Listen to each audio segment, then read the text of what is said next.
தமிழ்நாடு அரசு மருத்துவ ஆய்வக நுட்பனர் சங்கம் சார்பில் கோரிக்கை அட்டை அணிந்து ஆர்ப்பாட்டம். தலைமை தொழில்நுட்ப அலுவலர் பதவி உருவாக்கத்தை இறுதி செய்து அரசாணை வெளியிட வேண்டும். பரிசீலனையிலுள்ள கோப்புகளை இறுதி செய்து அரசாணை வெளியிட வேண்டும். பணி நியமன விதிகளில் திருத்தம் செய்ய வேண்டும். 24 மணி நேர ஆய்வக அரசாணையை வெளியிட்டு நிலை 2 மற்றும் நிலை 1 ஆய்வக நுட்பனர் பணியிடங்களை உருவாக்க வேண்டும் என்பது உட்பட பல்வேறு கோரிக்கைகளை வலியுறுத்தி தமிழ்நாடு அரசு மருத்துவ ஆய்வக நுட்பனர் சங்கம் சார்பில் மாநிலம் தழுவிய கோரிக்கை அட்டை அணிந்து ஆர்ப்பாட்டம் நடைபெற்றது. அந்த வகையில் மதுரை மாவட்ட தமிழ்நாடு அரசு மருத்துவ ஆய்வக நுட்பனர் சங்கம் சார்பில் மதுரை மருத்துவக் கல்லூரி வளாகத்தில் கோரிக்கை அட்டை அணிந்து ஆர்ப்பாட்டம் நடைபெற்றது. இந்த ஆர்ப்பாட்டத்திற்கு மாவட்ட தலைவர் எட்வின் டேவிட் தலைமை வகித்தார். மாவட்ட இணைச் செயலாளர் ஸ்ரீதர் வரவேற்புரையாற்றினார். முன்னாள் மாநில தலைவர் செல்வகுமார் தொடக்க உரையாற்றினார்.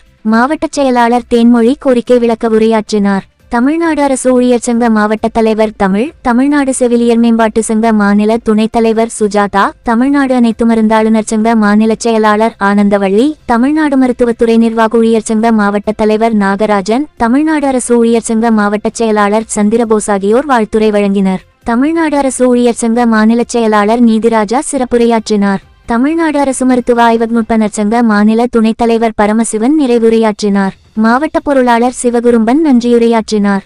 ஆர்ப்பாட்டத்தில் துறைவாரிச்சங்க மற்றும் தோழமைச்சங்க மாநில மாவட்ட வட்டக்கிளை நிர்வாகிகள், முன்னணி ஊழியர்கள் என ஏராளமானோர் கலந்து கொண்டனர். நிலை 1 நிலை 2 பணியிடங்களை நிரப்பீடு.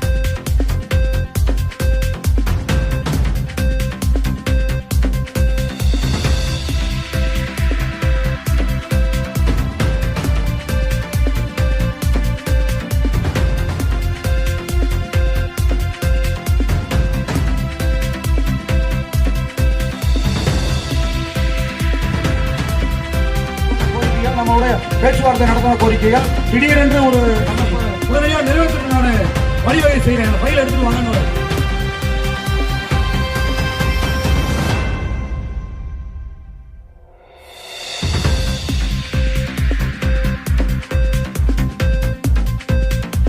உள்ளூர் செய்திகள் முதல் உலகச் செய்திகள் வரை தெரிந்து கொள்ள மதுரை முரசு சேனலை சப்ஸ்கிரைப் செய்யுங்கள்.